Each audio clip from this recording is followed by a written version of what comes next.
ಇವತ್ತಿನ ಪತ್ರಿಕಾಗೋಷ್ಠಿಗೆ ತಮ್ಮನ್ನು ಸ್ವಾಗತಿಸ್ತಾ ನಮ್ಮ ಜೊತೆಯಲ್ಲಿ ನಮ್ಮ ರಿಸರ್ಚ್ ಸೆಕ್ರೆಟರಿ ಅವರು ಅಧಿಕಾರಿಗಳಿದ್ದಾರೆ. 14 ವಿಧಾನಸಭೆಯ 6ನೇ ಅಧಿವೇಶನವು ದಿನಾಂಕ 3 ಮಾರ್ಚ್ನಿಂದ 21 ಮಾರ್ಚ್ನವರೆಗೆ 15 ದಿನಗಳ ಕಾಲ ನಡೆದಿದ್ದು ಸುಮಾರು 99 ಗಂಟೆ 34 ನಿಮಿಷಗಳ ಕಾಲ ಕಾರ್ಯಕಲಾಪಗಳು ನಡೆಯಿತು.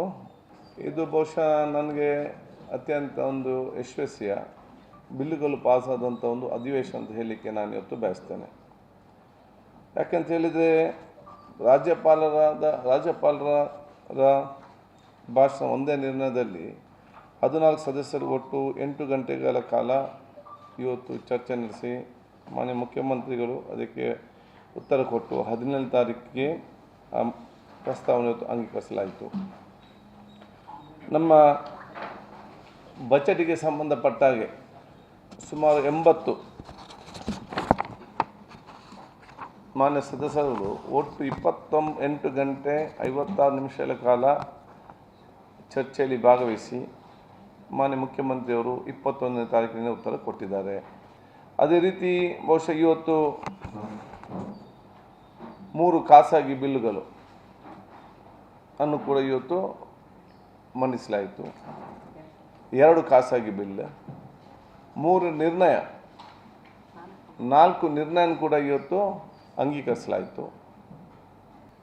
ಫೈನಾನ್ಸ್ ಬಿಲ್ ಜೊತೆಯಲ್ಲಿ 27 ವಿಧೇಯಕವನ್ನು ಮಂಡಿಸಿ ಅಂಗೀಕರಿಸಲಾಗಿದೆ.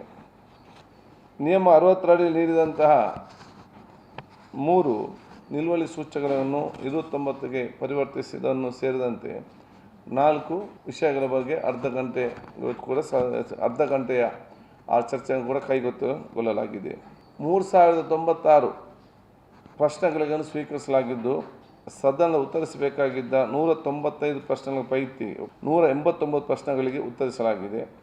ಲಿಖಿತ ಮೂಲಕ ಉತ್ತರಿಸುವಂಥ 2583 ಪ್ರಶ್ನೆಗಳ ಪೈಕಿ 2190 ಪ್ರಶ್ನೆಗಳಿಗೆ ಉತ್ತರಿಸಲಾಗಿದೆ. ಕೊನೆಯ ದಿನ ಆದಂಥ ಶಿಷ್ಟಾಚಾರದ ಮೇಲೆ ಆ ಒಂದು ದಾಳಿ ಅಥವಾ ಸಶಸ್ತ್ರದ ಮೇಲೆ ನಡೆದಂಥ ದಾಳಿ ಇರಲಿ, ಆ ಪೀಠಕ್ಕೆ ಅಗೌರವ ತೋರುವಂಥ ಸಂದರ್ಭದಲ್ಲಿ ಸಂವಿಧಾನಕ್ಕೆ ಬದ್ಧವಾಗಿ ಮತ್ತು ಸಂವಿಧಾನ ಪರವಾಗಿ ನಿಂತು ಆ ಒಂದು ಕ್ರಮವನ್ನು ಇವತ್ತು ಕೈಗೊಂಡು 15 ಜನರನ್ನು ಕೂಡ ನಾವು ಇವತ್ತು ಸಸ್ಪೆನ್ಷನ್ ಇವತ್ತು ಮಾಡಿದ್ದೇವೆ. ಅದಲ್ಲದೆ ಜನಸಾಮಾನ್ಯರಿಗೆ ಕೂಡ ಜನಪ್ರತಿನಿಧಿ ಬಗ್ಗೆ ಅತ್ಯಂತ ಗೌರವಪೂರ್ವಕವಾದ ಒಂದು ಬಂದಿದೆ. ಯಾಕೆಂತ ಹೇಳಿದರೆ ಕ್ಷೇತ್ರ ಜನರ ಪರವಾಗಿ ಚರ್ಚೆ ಮಾಡಲಿಕ್ಕೆ ಬೆಳಿಗ್ಗೆ 7:45ಕ್ಕೆ ಬಂದು ಕಾದು ಕೂತ್ಕೊಳ್ತಾರೆ. ಒಂದು ಚರ್ಚೆ ಮಾಡಬೇಕು, ಮಾತಾಡಲಿಕ್ಕೆ ಅವಕಾಶ ಸಿಗಬೇಕಂತೇಳಿ. ರಾತ್ರಿ 10:15ವರೆಗೆ ಕೂಡ ಸದಸ್ಯರು ಇರ್ತಾರೆ. ಯಾಕಂತ ಹೇಳಿದರೆ ಆ ಕ್ಷೇತ್ರದ ಅವರ ಅಭಿವೃದ್ಧಿಯ ಮತ್ತು ಕಾಳಜಿ ಇಟ್ಕೊಂಡು ನಾವು ಅದನ್ನು ಸರ್ಕಾರ ಗಮನಕ್ಕೆ ತರಬೇಕು, ನಮಗೆ ಪರಿಹಾರ ಸಿಗಬೇಕು ಉದ್ದೇಶದಿಂದ ಇವತ್ತು ಆ ಒಂದು ಅಲ್ಲಿ ಭಾಗವಹಿಸಿದ್ದು ಬಹುಶಃ ಎಲ್ಲರಿಗೂ ಕೂಡ ಗೌರವ ತರದ ವಿಚಾರ ಹೇಳಿಕೊಂಡು ನಾನು ಎಲ್ಲ ನಮ್ಮ ಸರ್ಕಾರಕ್ಕೆ, ಪ್ರತಿಪಕ್ಷ ನಾಯಕರಿಗೆ, ಸರ್ವ ಸದಸ್ಯರಿಗೆ, ನಮ್ಮೆಲ್ಲ ಅಧಿಕಾರಿ ವರ್ಗದವರಿಗೆ ಕೂಡ ರಾತ್ರಿ 12 ಗಂಟೆಗೆ ಇವತ್ತು 11 ಗಂಟೆಗೆ ಮುಗಿದ ನಂತರ ನೆಕ್ಸ್ಟ್ ಡೇದು ಬಿಸ್ನೆಸ್ ರೆಡಿ ಮಾಡಿಕೊಂಡು ಮತ್ತೆ ಮನೆಗೆ ಹೋಗಿ ಮತ್ತೆ ಬೆಳಿಗ್ಗೆ 7:30 ಗಂಟೆಗೆ 7:45 ಅವರು 7 ಗಂಟೆಗೆ ಬರಬೇಕಾಗ್ತದೆ. 7 ಗಂಟೆಗೆ ಬಂದು ಇದನ್ನು ಸುಸೂತ್ರವಾಗಿ ಮತ್ತೊಂದು ಮಾದರಿಯಾಗಿ ನಡೆಸಲಿಕ್ಕೆ ಸಹಕಾರ ಕೊಟ್ಟಿರುವುದು ಎಲ್ಲ ನಮ್ಮ ಸಿಬ್ಬಂದಿ ವರ್ಗದವರಿಗೆ, ಅದಕ್ಕೆ ನಮ್ಮ ಪೊಲೀಸ್ ಇಲಾಖೆಯವರಿಗೆ, ನಮ್ಮ ಮಾರ್ಷಲ್ಗಳಿಗೆ, ನೀವು ಪತ್ರಕರ್ತ ಮಿತ್ರರಿಗೆ ಈ ಒಂದು ಅಧಿವೇಶನ ಅತ್ಯಂತ ಯಶಸ್ವಿಯಾಗಿ ನಿಭಾಯಿಸಲಿಕ್ಕೆ ನೇರವಾಗಿ ಪರೋಕ್ಷವಾಗಿ ಸಹಕಾರ ಕೊಟ್ಟಂಥ ಪ್ರತಿಯೊಬ್ಬರಿಗೂ ಕೂಡ ನಾನು ನನ್ನ ವಿಶೇಷ ಕೃತಜ್ಞತೆ ಮತ್ತು ಶುಭಾಶಯ ಸಲ್ಲಿಸ್ತೇನೆ.